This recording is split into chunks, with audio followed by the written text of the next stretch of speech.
We're ready? If we lose it, we're gonna come back and ask them to cut. We're ready. Because there's $1 million in our budget that comes from this. Yeah. This is So for I you. think The ladies are that's what gathering. our We gotta- position should, we should speak to it. This is for you. I'm not voting for it tonight. I already voted. Regardless. I'm the only one. Receipt is in it. You can have them send me. Is there anybody else? Everybody voted for it. How about North Bending? Good evening. This is the S, oh, no? Yes? This is the Donnie's SV, not coming. we have a new board member. This is the SVSU regular meeting for January 2013. Welcome. Happy New Year. I guess it really is, this is our first regular meeting. So the first item on our agenda, and we're starting at 7:30 tonight, is public comments. And seeing no one I don't know, we'll move on to the financial reports. And the first item under financial reports is the draft audit. And I see we have Alan with us this evening. So, Rick, would you like to do any introductions, or do you want Alan to just start? Alan Walter from Montevideo Group. He'll introduce all his official titles and initials and all that stuff. Okay, thank you for that rousing introduction. My name, I know most of you. My name's Alan Walther. I'm a partner with the Montevideo Group. We have been SVSU and the related school districts auditors for about, I think a dozen or 15 years now, through an RFP process every several years. I believe everyone has received electronically or paper copies of the reports. There's 3 reports that we have tonight in draft form. There's a required communications letter, an other internal control matter letter, and then the large financial statement. And I'll just go through each of these reports briefly and then open it up to the board if there's any questions. They are drafts at this point. And the only reason they're drafts is because we like to keep them drafts until after the board has reviewed them. As far as we're concerned, as soon as Rick says go, we will issue them in the final form. The first letter that I'd like to go through is a required communications letter. As the title indicates, this is communications that are required whenever we do an audit, and it can be kind of looked at as a report card of what we do as your auditor and the results of the audit. Some of the highlights here on the first page under the qualitative aspects of accounting principles. There were no new accounting policies adopted in 2012. If you remember back to 2011, the supervisory union adopted a new fund balance accounting standard. In 2012, there were no significant accounting policies adopted. In the next paragraph, accounting estimates, you think of financial statements are numbers, you think of numbers as being exact. There are some significant estimates within the financial statements, the most significant being depreciable lives of property and equipment, and accrued compensated absences. And we evaluated the factors and assumptions used in developing those estimates and determined that those numbers are reasonable in relation to the financial statements as a whole. Difficulties encountered in performing the audit. If we had any significant difficulties in completing our audit, we would have to report that to the board, and we're pleased to report that we did not. And disagreements with management, the same thing. If we had disagreements regarding a journal entry or the application of an accounting principle or something such as that, we would have to report that to the board, and again, we're pleased to report that there were no such disagreements. That's the extent of my comments on that letter, unless there's any questions. And the next report that I'd like to go through is the financial statements, which is, if you have it bound, it's the large document. And if you have it, just take a look at the table of contents, and I'll kind of walk through what's in here. It's 39 pages long. We're not going to go through it page by page, but I do want to just point out what's in here, and then I will hit upon what I think are some of the highlights for the board. Leon, this board would be to know. exactly the time you could put it up on the screen. Next time we'll have this set up better. Keep going, page Okay. what? We'll just look at the table of contents. Oh, okay. And the report is broken down into 5 sections. Pages 1 and 2 is the independent auditors report. Pages 3 through 12 is management's discussion and analysis. Pages 13 through 29 are the financial statements and the notes of the financial statements. Page 30 is required supplementary information, and then pages 31 through 39 are the required reports under O&B Circular A133. Those are reports required because the supervisory union receives in excess of $500,000 of federal aid. It's important for the board to know that even though the Bonadino Group assists in the preparation of this entire report, of these 39 pages, the only pages that are ours are the independent auditors report on pages 1 and 2, the auditors report on 31 and 32, the auditors report on 33 and 34, and the schedule of findings on 37 and 38. Everything else they're your financial statements. Our role is just to audit them. It's important to remember that there is a distinction. They're your financial statements, not ours. Having said all that, let's flip right to 37, page 37, if I can get there. Page 37 is the schedule of findings and question costs. This page, this one page in a nutshell, gives the results of our audit and our reports. So I'll just run through this briefly, and then, as I said, we'll go back into the reports and we'll look at a couple of things. In section 1, the financial statements, the type of auditor's report issued was unqualified. An unqualified opinion is the highest level of assurance we can give on your financial statements. With regard to internal control over financial reporting, we noted no material weaknesses, no significant deficiencies, and there were no instances of non-compliance material to the financial statements. Again, those are the highest level of assurance we can give. With regard to the federal awards programs, no material weaknesses identified, no significant deficiencies identified. We issued an unqualified opinion on your compliance with major program compliance, and there were no audit findings to be disclosed. So overall, the results of the audit were very favorable. Unqualified opinion, no internal control weaknesses, and no federal award findings. Okay.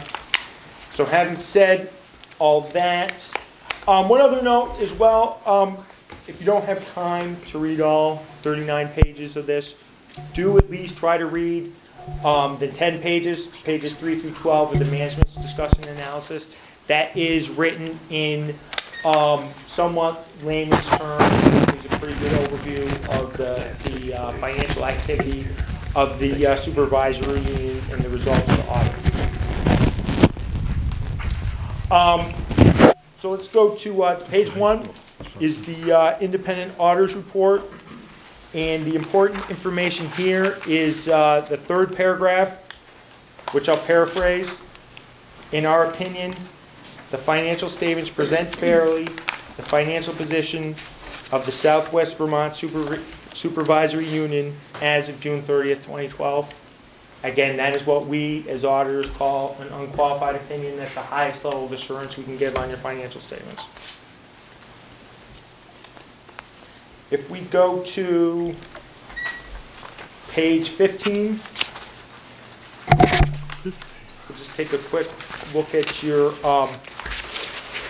the balance sheet for the governmental funds. What the balance sheet is a snapshot of the supervisory union's financial position as of a date and time, as of June 30th, 2012, the end of your fiscal year. Just some of the highlights you can see across the top, the government fund types, the general fund, the Title I fund, which is one of your significant federal programs, elementary special ed, secondary special ed, Medicaid, mini grant, and then other governmental funds, education accumulation of the smaller federal grants that you get.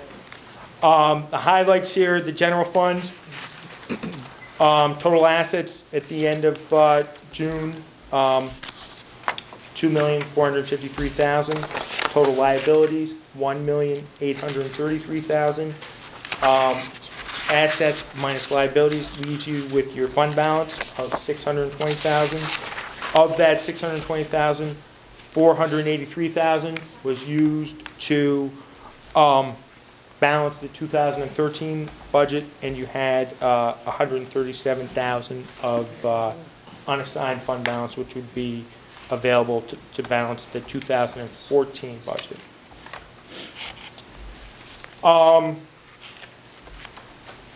Let's flip to, I believe it's page 30. Yeah, page 30. Page 30, and then this will be the extent of my comments with regards to the financial statements. Page 30 is the budget versus actual statement for the general fund and the other governmental funds that are budgeted for. The highlights here in the general fund: total budgeted revenue was $2,677,000. Total actual revenue was $2,801,000. So you had a favorable variance of $124,000. Your total general fund expenditures, $3,029,000. Your actual expenditures were $3,016,000. So you had a $13,000 favorable variance in your expenditure side. So the net results is the next line down. In the general fund, you had budgeted to use $351,000 of your fund balance. That would have been the amount that was designated in your 2011 budget. You actually used $214,000 of your fund balance, so you had a net favorable budget variance of $137,000. That's the extent. I know I went through it pretty quickly. That's the extent of my comments on the financial statements, unless there's any questions. And then the last report that we have, briefly, is the other internal control matters letter. This is the management letter, if you will. Our responsibilities as auditors with regards to internal controls is if we find material weaknesses or significant deficiencies, they have to be reported to you in writing in the reports that we went over before. Remember that there were none. So the comments here are other matters. They're less than, there's three categories of internal control findings that we would, material weaknesses would be the most significant deficiencies be the next, and then other matters that are here are the lowest level. So we had a comment regarding transaction testing. We noted some instances of purchase orders not being signed, approved before being paid, and we also noted an instance where an approved reimbursement was approved by the individual receiving the reimbursement, so someone approved their own expense reimbursement. So we just wanted to bring that to your attention, recommend that that the proper purchasing policies be followed, and that all disbursements be approved prior to being paid. That is the extent of my comments, unless there's any questions. Claude? Yeah, we're showing total expenditures for FY13 of $20 million. FY12. But I'm saying FY12, you don't come anywhere near that. Is that an accumulation of funds? Or you total disbursements? Total disbursements. What page? Wherever you have total disbursements. All right, Claude, we got to look at the page numbers Page here. 16, I believe. Page 16. Okay. Total expenditures is $19,410,000. 19 million? Yeah, see the far, in the far right? Far right. Thank you. That's for FY12. That's for FY12. Yeah, thank you. Correct. Any other questions? Thank you. Good job. Thank you. Thank you. Well, Thank you very much. Would you like to introduce your new colleague? Sure, this is Allison. Hi, Allison. Welcome aboard. Rick, can you thank your staff on our behalf for being cooperative and working with the auditing firm? I'll be happy to. Thank you. We'll see you next year.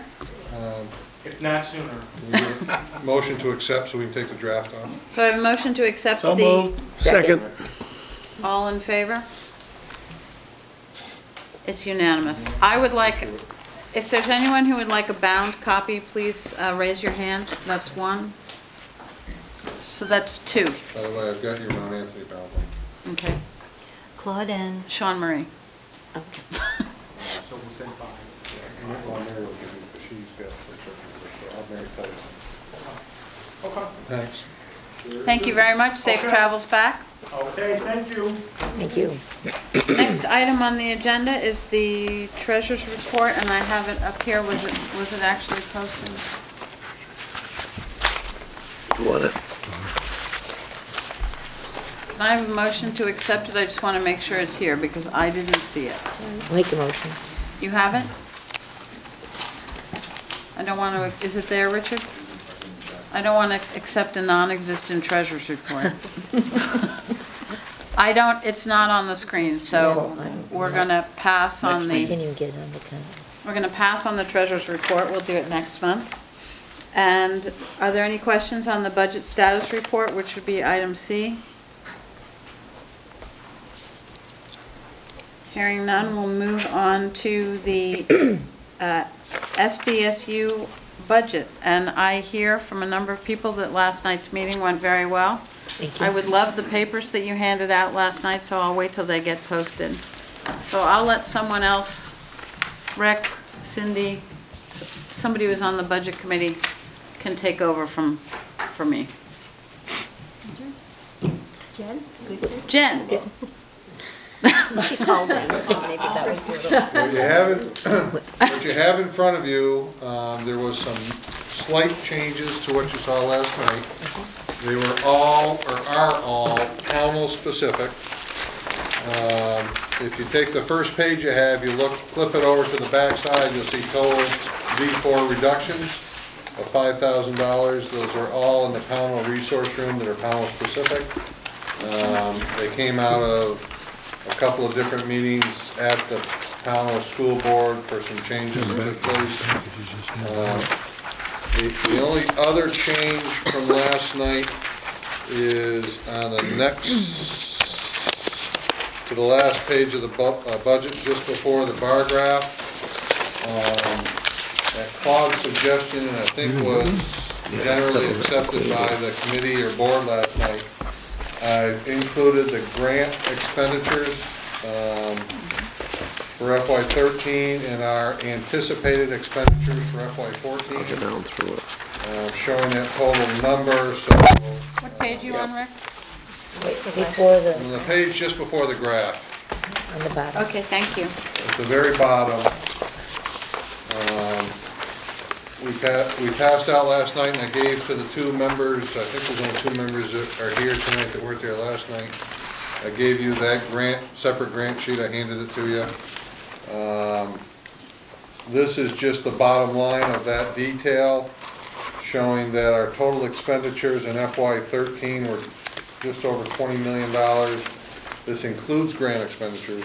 Our projected expenditures, including projected grant revenue, is going to be $21.2 million for an increase of 1.1 or 5.82%. The assessments are still based off of that increase of 20%, but, and I got that right, Claude, how you wanted to show that? Well, I just confirmed it with FY12, and they have 19.4, so that's consistent with the prior year. So, those are the only, and then the last two pages are the draft assessments. The first one being with North Bennington as an operating district, and the second one being with North Bennington as a non-operating district. I still have to, although I've got the final equalized pupils in, I didn't have a chance to reconcile them on these sheets. So I think we're close, but I just need to reconcile those before I can finalize the assessments. What do you mean by reconcile? Reconcile, The equalized pupils, to make sure the Oh, final, okay. I mean, I've been carrying, have they come in? yeah, those are final. Okay.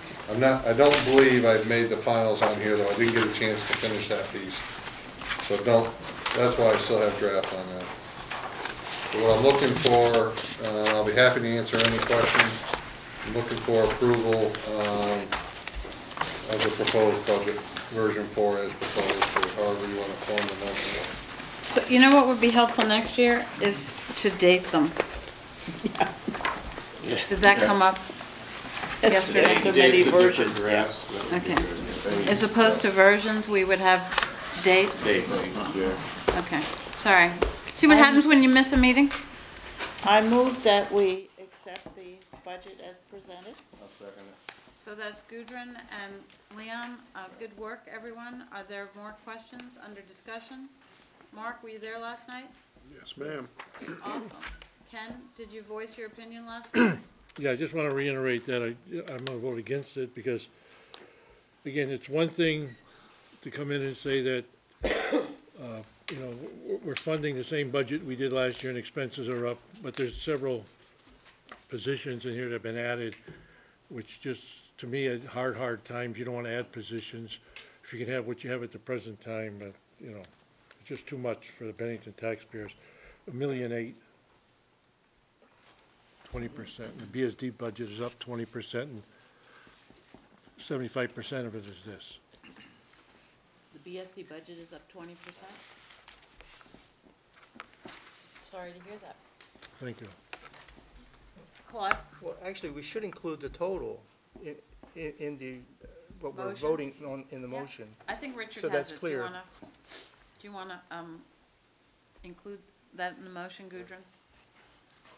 I mean, Richard can just add it in. He has the actual number. But is it okay to add the number in? Yes. Yes, okay. Yes. All right. Any other questions, comments? Thank you, everybody. All in favor? Is somebody pulling that hand up, George? No, but I would like to make a comment after the vote. Okay. Opposed? Was there just one? You have it, Richard? Thank you. My comment is this, that I completely agree with everything that Ken Swihart said. I voted for this budget knowing the time and effort that everybody's put into it, but I honestly believe that this budget is going to have a significant impact on the Bennington School District budget. And that bothers me. And I hope that in the event that we at Bennington School District lose our budget, that somehow we're going to be able to come back to the supervisory union, because otherwise it means that we're going to have to really chop deeply into the education that we offer our elementary students. But this budget is going to really drive our budget right off the charts, as Ken said. So I want you to know this. I voted for the budget. I believe in the budget. But it's going to have a devastating effect on the Bennington School District budget. So I wanted Ken to know that I appreciate what he's saying, and I know where he's coming from. And I completely agree that some of those positions in there could have well been put off for another year. But I will still make my count to go with the majority and vote for it. Thank you. And, you know, there's a possibility they won't be filled. That happens from year to year sometimes. I do understand the economic climate, and I hope that we will have the same support we have had for years on our school district budgets, but it will be a tough one this year. I think we're really gonna have to explain why the special ed costs are, that we've added them in, and what these positions will do to help our students. Oh. So, Cindy? Cindy? I think it's time, like I said at the panel board meeting, that it's, the squeaky wheel gets the grease, and I think now it's time for us to go to the legislators and just say, look, we don't want to shortchange educating our children. It's very important they get the best education. And we need to just say to them, we need more money. We need you to support us and stop looking at these special interest groups. I mean, they spend money that is ridiculous, that they keep taking away from the education fund. And we have to, as a group, speak up. Yeah, but our governor is saying that the boards are spending too much money. Even our state senator here from the Bennington area says we're spending too much money. He wants to set a new mechanism going where you're going to need 2/3 of the people to vote on the boards if they go up from one year to another, their budget. So I think they're sending us a message saying you're out of hand, and we're sending them a message saying they're out of hand. Let's invite them down to our budget session. Well, we have a legislative breakfast February 4th, I believe. I suggest we That's right. all go there and stand right behind them. It's not on here. Ray? Quick question, you mentioned that certain positions are sometimes not filled. Does that change our assessments? No. During the year? No, It typically, changed fund balance. typically generate a fund balance and Yeah. would reduce the assessment the following Which is, I think, you know, the budgetary effect for that year is still there. Leon's got his hand up. And we didn't, who does? Leon. Well, I'm sorry, Leon. I just wanted to say, the budget is up, but there's some real reasons behind it. And we have to, everybody keep throwing dollars around. But we have real significant problems at the elementary level that need to be addressed. And there were changes made to try to put things in there to address those because we have special needs and all these things that are running off the chart. And they don't get any better if you don't address them up front. And so if we don't rearrange our staffing and our teachers and our positions to do that, all it does is get bad and get worse. And I made that point last night. We need to make sure we hit them up front, try to do all the things that we can so that when they move up the ladder, they become independent of those particular resources.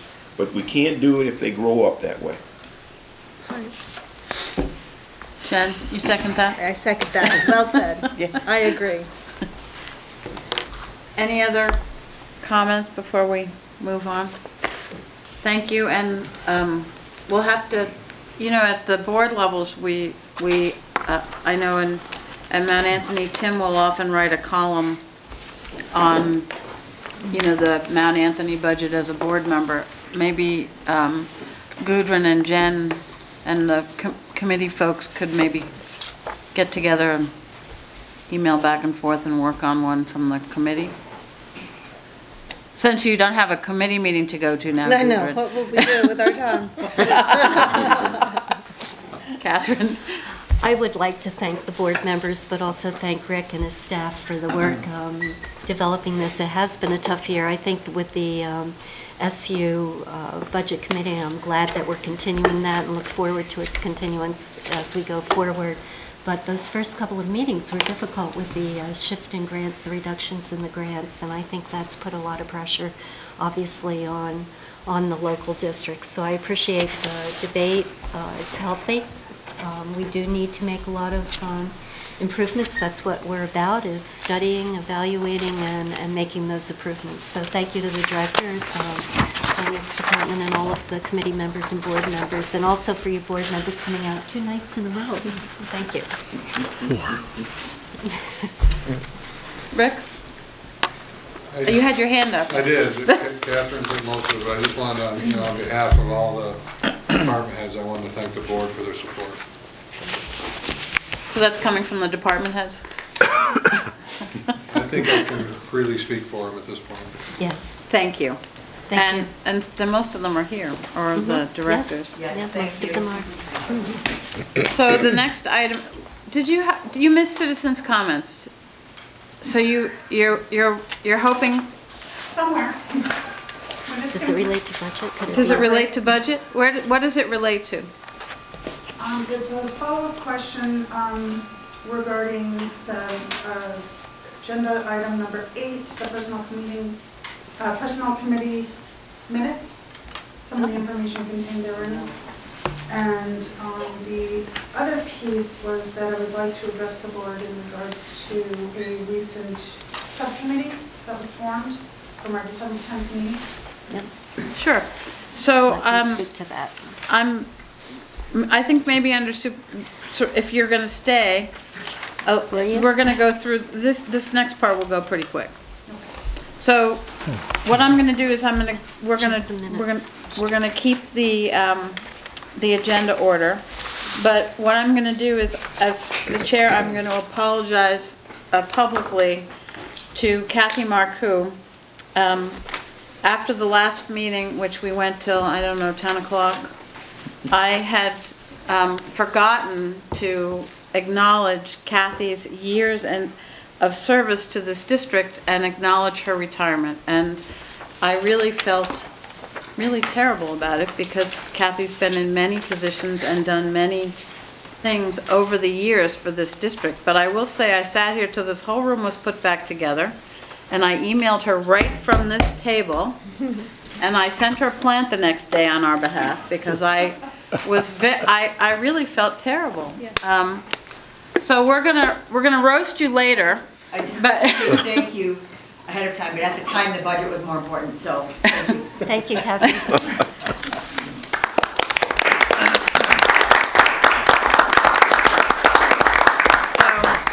And by the way, we're not accepting your retirement.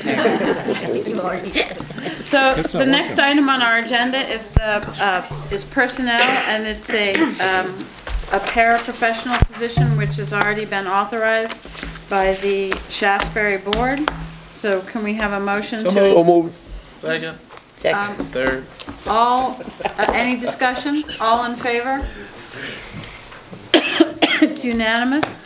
And then I believe that position's on the consent agenda. Can we have a motion for the consent agenda? So moved.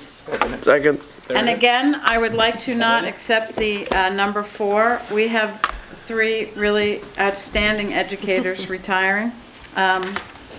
I've actually personally worked with Gail, and Eileen has made such a difference in literacy in our school system. It's hard to even speak to the acknowledgement of what she's done in literacy. I know if Tim Holbrook would be here, he'd be very, very pleased at all the work that happened in literacy. And Barb Marino, I think has been here 20, 30 years. Long time.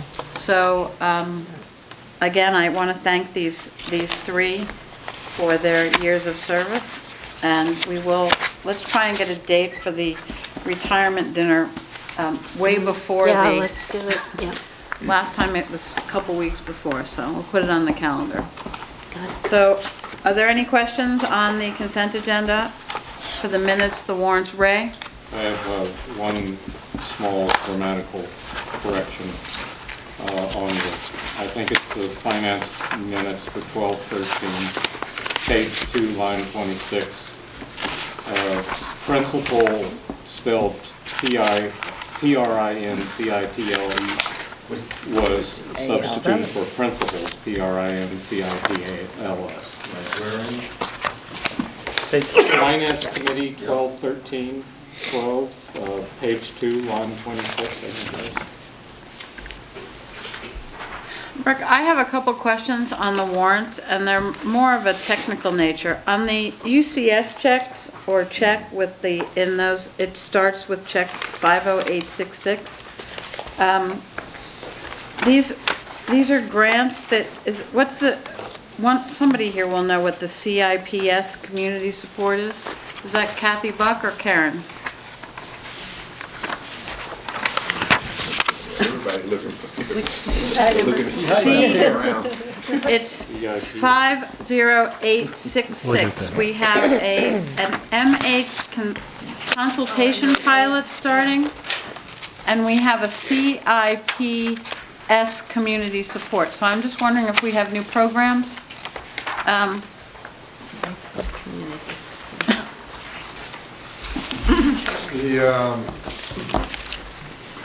One of them is part of Building Bright Futures, it looks like. The mental health consultation. But there's a Building Bright Futures, which is the one before, I mean, the Right. United Council, I mean, there's a That's part of the That's the 5866. 5860, yeah. MH consultation pilot, that's Building Bright Futures. Oh, that's, they just called something else? It's a mental health consultation for early child care facilities. These are both Building Bright Futures. And it's paid through Building Bright Futures with a fiduciary agent. So there are, I think, 4 payments that are going to come through quarterly to support that project with UCS providing So the services. they're providing the services for us. It's not for us, it's for the early childhood Early community. childhood, we're flow-through, it's a flow-through with the. We're just a fiscal agent for Building Bright Futures. Oh, so we're the pastor. And then on the MAU, the check to the Mount Anthony District 14, was this an employee that was paid to the SVSU? I'm just a little confused how that, what It's an that, employee that is split funded, partially MAU, partially grant funded, and so that the employee doesn't get penalized from a taxing situation to have 2 separate employers. We keep it as an MAU employee and bill back to the grant as a contracted service to cover the grant portion of the position. thank you. I mean, I guess what I was thinking, we've done this before, but it's usually not broken out into all those lines. Ray? Another alphabet soup question. What is FFVP grant? Fresh fruits and vegetables? So that's the reimbursement grant? That we're reimbursing money? The FFVP? Yeah, the funds flow through us to the elementary districts who provide the food for the, Jen, you can probably speak better to this than I can. Yep. Each of the elementaries has a fresh fruits and vegetables grant, but the money flows through us to the schools. Okay, are there any other questions? All in favor of this consent agenda? It's unanimous. Now moving on to policies. These are adoption policies. And was the typo or the grammatical thing taken care of? You're gonna do 5100 first. Yep. Screening. Go ahead. Policy 5100 screening is up for adoption, so. So moved. Second. That's Cindy and Fran. Any comments? All in favor of the adoption of 5100? It's unanimous. Next one, Leon. And policy 5140, communicable diseases, went through the warning process, and then we had some late reviews and changes before the meeting here for a review, and there was some concern about making sure that the board had enough information in there concerning its rights to provide the right type of environment for communicable diseases. And so you see that as it goes around, passed around to you, that there's the comments made in the title part in terms of specifying the particular work environment, and the next one is to carry out this particular information in a confidential manner is what's there. And so I would ask that you accept these changes, and that they're not really change the intent of the policy, but really put the meat into the policy, and accept this in terms of the adoption tonight with these. I'll move it. Second. Catherine? Yeah, I'd just like to thank Ray for pointing out the wording, protect the rights of students and employees, that we have to limit communicable diseases, and he was right, that's not something that's a right. So thank you for pointing that out, and I think we've managed to get the intent correctly. Ray? Yep. Thank you. Thank you. All in favor of policy 5140 with changes? It's unanimous, thank you. Thank you. Superintendent's report, and I think this might answer a question you have, or you can have a follow-up question. Yeah, actually, if you want to take Lori first, because I think. Lori, would you like to make a comment? Sorry. I don't know whether it was all there, but on item 8, it's the SVSU Personnel Committee minutes, December 11th. I finally came across them this evening, and I apologize for my delay in not participating at the appropriate committee meeting, but there were a couple of concerns that I had in reading through what was discussed that night. And it's just seeking some board clarification regarding the flow chart that I believe has been presented to the SVSU. Can you speak up, Lori, just a little, Sure. Please? Thank you. And was the I have flow some chart questions in regarding the flow chart that is mentioned in those meeting minutes. But more importantly, if you look at page 2, line item number 27, I believe it is, there is a statement made, and it reflects, and I quote, "Some of the information recently presented by parents at several board meetings was either misleading or incorrect." And that is exactly one day after we had our meeting with the SVSU Board and had our group sessions regarding special education. And I just wanted to ask the board more specifically if that comment was related to comments the parents had brought forth or the information that was presented to the board.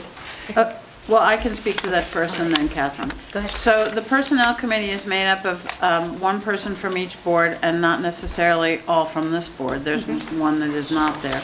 And I think what was brought up, I don't think there's a name attached to it, is there, in the minutes? There was not, and that's So- sort of like, it's sort of Well, because obscure, so I'm if I not remember, sure. and well, I'm- if I remember, well, I did read the minutes, and if I remember, it was one of those sections where there were just Yeah, lines of broken out. things. Bullet points. So And what? But it does at the top of that say, members and staff noted that. Okay, so members and staff Members noted and that. staff? So I'm going to be more specific in that the conversation, which was summed up maybe in a way that didn't necessarily reflect what we said, but it is, I mean, I won't deny that that's what's said, but that there are other parents in our school system that didn't have the same views as that night, or that when one person might have been talking specifically about one teacher, there are other teachers that are doing different things in the classroom. So it wasn't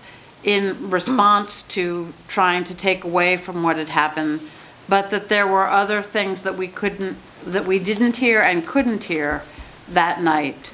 In that, so that's where that comment came from. Does that make sense? It does, but again, they, of course, all have the opportunity to come before the boards and express that feedback as well. And, you know, I certainly do have, and often have expressed to multiple sources about those educators that are going above and beyond and are doing an excellent job, as well as the programming that does exist in this system that does do a superior job, such as the early ed program. So I'll tell you specifically, since it's not written in there, specifically the letter that was from Mr. Crossman. I had received that letter in the summer, and that letter was actually then redated and given out, and that was the misleading part that was in the comments. And now it's in the public comments again, but I don't think we want it to be that specific, but since we're trying to make the record correct, it was misleading to hand out a letter to board members that was really not when it was sent and altered, so that was specifically. No conclusion. Right. And I just request a clarification, because as a person just coming across the meeting minutes and looking at that, I was wondering what specific information the board might be interested in receiving. So to clarify any kind of misleading or incorrect information, because as you know, a lot of parents and special need parents document all communication, phone calls, letter, everything, emails. I know I lost count of over 500 for one of my children, so that was years ago. I just stopped counting, but I will tell you that coming across that one statement and reading these minutes sort of took me aback a little bit because it does not specify and it isn't very specific. But being one of the parents that came forward, I really didn't have any other, the assumption was made that, oh gee, what do they mean? What are they talking about? Do they think that we come with all of this to give to you and it's wrong? No. I mean, it's the frustration level had gotten to the point where we needed to bring this information to the various boards to say, we've got a problem and here's some specifics. And it's, for us, it's not erroneous and it's not incorrect, but I do understand that when you do redate documents and hand them out, it may appear, that it was sent at a later date and often is misleading. But in getting back to this, I also wanted to state that I do see some restructuring of staff, and we know that special education services needs a lot of detail-oriented attention. And when you're merging jobs, I just don't see that happening. And for me, I'm losing faith. So we were promised, a subcommittee to follow up with our feedback from the small group sessions, and that has yet to be scheduled. We are 30 days plus out from December 10th. So we haven't had that. We were promised the information back to us within 30 to 60 days. And then on top of that, even recently, I found out about 2 other students' IEPs falling out of compliance, and I myself have had challenges to which no one has a resolution, and I have not received phone calls back. I made 9 phone calls and 2 facility visits. Why does a parent have to do this? And that's really, I just want to keep saying, I'm going to keep coming. I'm just going to keep telling you about it. And I'm going to keep participating, and I'm going to keep asking and pleading and begging and voicing and, just keep on coming. And I understand budget constraints. I understand special ed, I think, is getting a bit of a bad rap because of the extent of services and the amount of money that it takes for these students. However, when you have a student who can't make change for $1, who's 12 years old and can't remember their birthday, who cannot sign their name, it's very personal. It's very personal. And to continuously, still, even after voicing a lack of communication, the last 2 weeks, nothing. Yeah. 9 phone calls, 2 facility visits. It shouldn't happen. So Laura, I'm going to let Catherine address some of your concerns. Thank you, Laura. I'm sorry, I just had to voice. No, I think that you and I have spoken on the phone, and I am aware of your latest concern, and I'm sorry. I'm sorry. So we have spoken on the phone, Yes. Actually in the hallway of the office. It was in the hallway when I was going to leave, and I actually went to the But I office. have information direct from you about the specific incidences in the 9 phone calls, so I can follow that up as I said I would. And then you are quite right about the follow-up from the December 10th meeting, and all I can say is from the last 2 weeks, I've been a little busy with another matter, and that's not an excuse. It's really not, Lori, it's really not an excuse. It's a fact. But we have identified the teaching staff. We are in the process of recruiting 1 more parent to serve on that committee. So I'm certain that I can respond. We also want to respond sooner than later, also because we want some feedback on not only the restructuring that we see in the budget for next year, but we also promised that for second semester we would make some changes to some of the programs, and second semester begins on the 28th of January. So we do need to work quickly to respond. So it's in the works, and I know that doesn't feel as responsive as it should be, but I will make sure that I pay attention to that. And then the other thing is, you reminded me about the summary, and I do apologize, and we will get that out. The summary of the minutes, not the minutes, the information collected that night.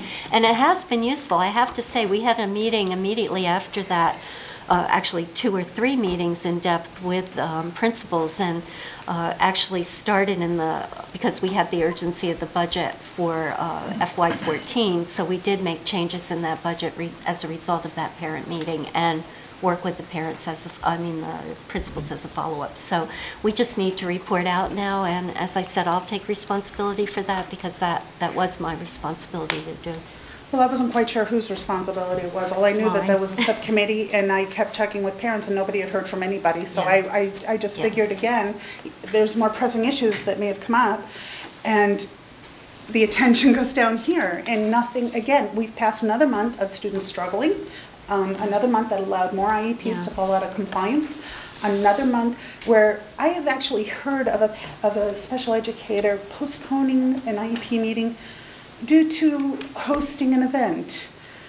Another IEP meeting had to be rescheduled because they couldn't be in 2 places, somebody else couldn't be in 2 places at once. And it's like, and it's always last minute, and it just seems like, and that's does some of the anybody staffing. have the same level of concern that the Yeah, parents they do, and we do too. And it's very frustrating that, events take priority over student achievement or student success, and that these children are floundering, or they're being secluded, or they're being restrained, and it's just not appropriate. And, my goal is to continuously bring these issues to the board and continuously advocate for basically maybe a whole audit and an assessment on programming. And I am aware of the study being done in February, the first week of February, where the committee is coming down from the state to take a look at things. But again, you need parental input and community input as to what's working and what's not for you to even identify the problem and learn about them and try and fix them. So just wanted to say I'm going to keep showing up. Thank you. We'll stay in about touch. Meetings, Yeah. feedback, Thank you, Lori. subcommittee. Thank you. Superintendent's report? Actually, the follow-up from the December 10th meeting was on my list to talk about, and as I had just shared, as Lori had been making her comments, we have identified the professional staff on that committee, 2 of the parents, and we're in the process of recruiting 1 more parent, and there is an urgency to it, and I will attend to that urgency.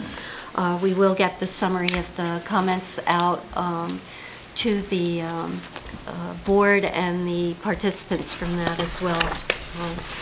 Also, I wanted to share with the board that you'll see a calendar later for the month of February under the chair's report, and in that calendar you will see that we're participating in many Greater Bennington Economic Task Force Development Committees, Workforce Development Committees. We've had some participation in the last few years, but we've really expanded that participation this year as a result of our opening day in August. And one of the things that is getting a lot of interest from business and industry and from the school district is a Career Week proposal that is going to be planned for March. We're trying to locate the time. It would complement the Sophomore Summit, and will actually have the theme and celebrate growing a local workforce. And there'll be lots of information inviting parents to visit K through 6 classrooms to talk about their careers. There'll be an Imagine a Dream career activity for the middle school. Visits from the business professionals to high school classes and seminars. We're really targeting the seminars, advisories at the high school. And I have to say that I was very pleased to see the positive reaction from the Bennington County Industrial Corporation. I have a seat on that board, and they were very positively in support of this. And in fact, several of the manufacturing and industry members on that board signed up right away for columns called, for the newspaper guest columns called, "We Make Cool Stuff." And then what we're talking about is following that with student and faculty generated articles, "We Learn Cool Stuff." So we'll have stories that are interspersed. So we're very excited about that, and I thank Jeannie Jenkins for the work with her subcommittee of the Greater Bennington Economic Task Force, the Education Subcommittee, which Donna Leib is on, and Jeannie Jane. Rick is on the Workforce Development Council group, the Partners group. I've been attending the Greater Bennington Task Force Steering Committee, which is now meeting with the Bennington Planning Board. So there's quite a lot of participation there, and you'll see more about it. Also, there was I wanted to just share with you that the SVSU administrative team, which is the central office administrators, supervisory union administrators, and the principals, met in their administrative team group, I think it was a week ago Tuesday, or maybe it was just this Tuesday, a week ago Tuesday, to review emergency management planning and to start to assess building security issues, and we're moving forward. Rick is leading the building facility analysis with a security audit, and we're working closely with the principals on both the updates to the emergency plans and the building security. So we're working deliberately and slowly to make sure that all systems are integrated. I don't know, Rick, if you want to say a few words about that, or I think that's really the update at this point for that. Also, yesterday there was a press release, joint press release by the executive directors of the Vermont School Boards Association and the Vermont Superintendents Association. I'd like to pass out a packet to each of you. It's a joint statement in announcing a comprehensive agenda to create a world-class education system here in Vermont, and some of it parallels what you heard in the governor's State of the State, but more specific detail is in this. So you have a copy of the press release, and I'll just highlight a few items from that.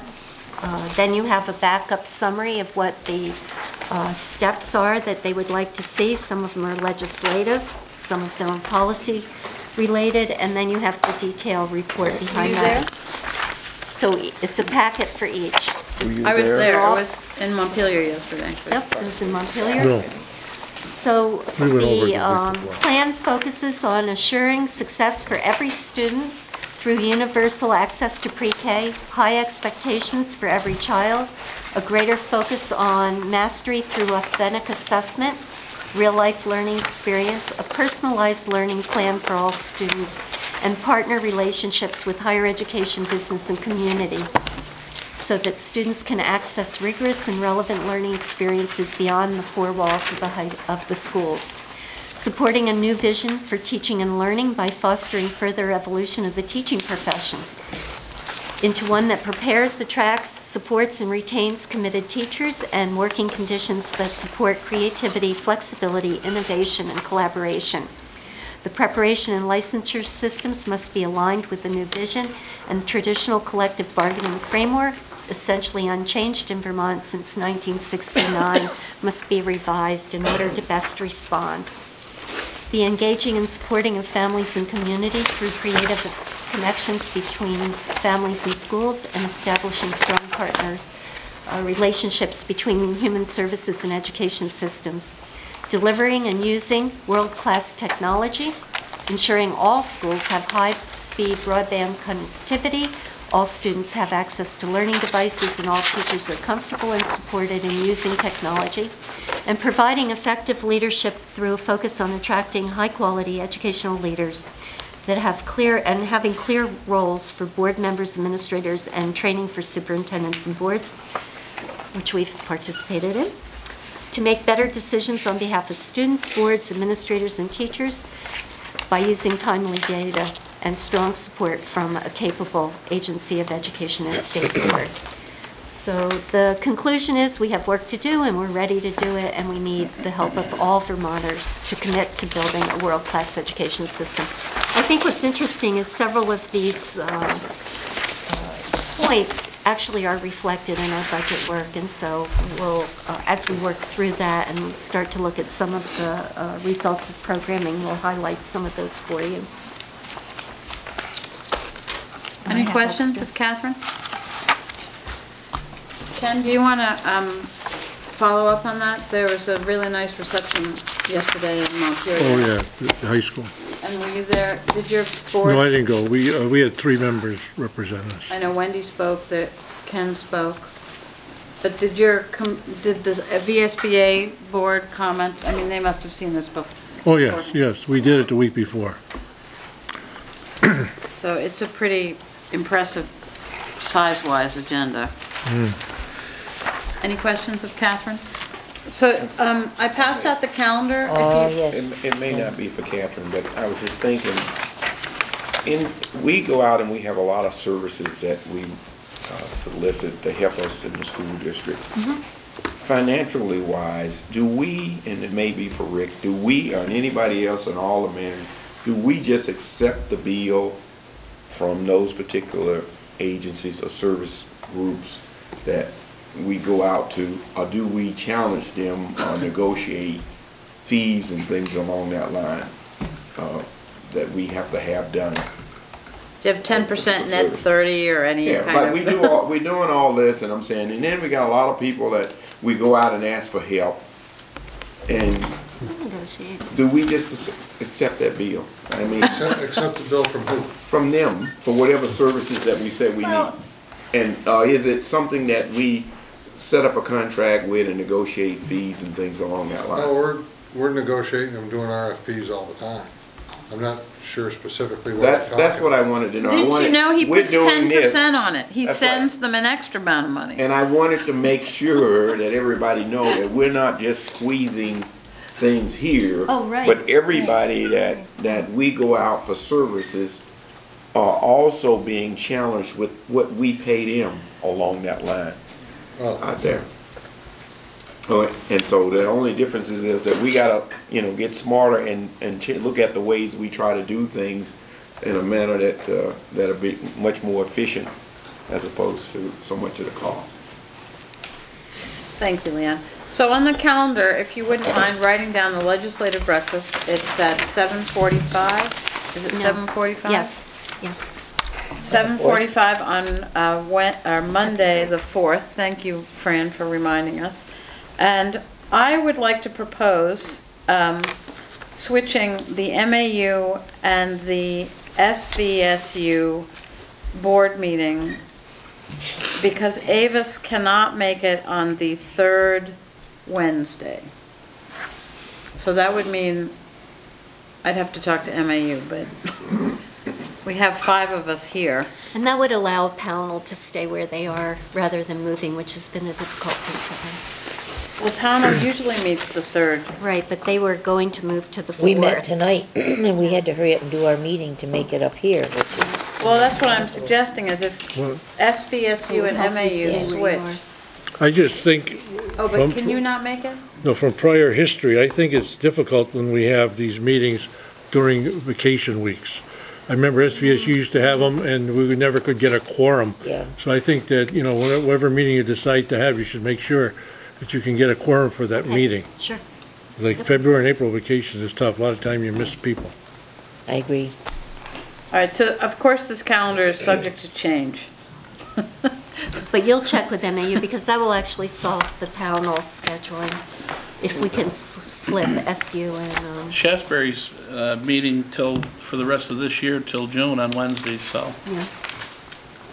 It works. Shaftesbury, I think, is in a good slot. Okay. Yeah.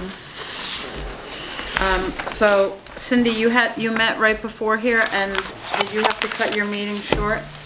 Well, I talked fast. Well, this time we didn't And have we- the students. Right, so we always the have... first section was left out. Right, Right. because the students weren't there because there Yeah. was no school today. That's right. Aha, all right. Well, maybe if we do this, I'll check with MAU on the 23rd. Good. And then we can try and do that. Now with Cat TV, it doesn't, well, okay. And Richard, it's you're there anyway. Okay. Well, Ken? Mr. Bhutan called me, he'd like to be put on the next Ed Committee agenda too, so we have to get together and figure a date for the Ed Committee. That's for the ag stuff? Okay. Okay. So we'll move on to the while the minutes are all in here, they get approved by the various committees, but it's very helpful, and including for citizens, when they, and for the board to see what's been talked about, because sometimes it'll be a couple months before that committee might meet again. Certainly not with finance. Richard's been churning out those minutes nightly. So, Thank you. so I do, at the last SVSU meeting on January 7th, we said we would update the board on the motion made on January 7th. We don't really have an update. Well, he's here, so the CFO's chosen attorney, or the district's attorney, has not been contacted by the employee's attorney, so I don't think those meetings have been scheduled yet. So what I would like to do, however, is not have an executive session for personnel, but to update the board on a legal matter. So we'll need an executive session for a legal matter. And the letter that this board approved, it's dated January, but it was approved last. Yeah, it says, when it was approved at the end, it says December 20th. This is the letter that was approved in October. No, it was drafted in October and approved in December. So Dawson had been asking after this. It So has you- been sent. It has been? Yes, and faxed. So it was faxed and it was sent. So this is the follow-up on the, Waiver for the SU composition and the alternates. Thank you, Cindy. I'm looking at my signature, and where did I sign it? so, when we meet at 7:30, I'd still like to be done by 9. And I see the clock, it's 22. I don't think we'll need very long for an executive session. We will have no action afterwards. Or I certainly don't anticipate any action afterwards.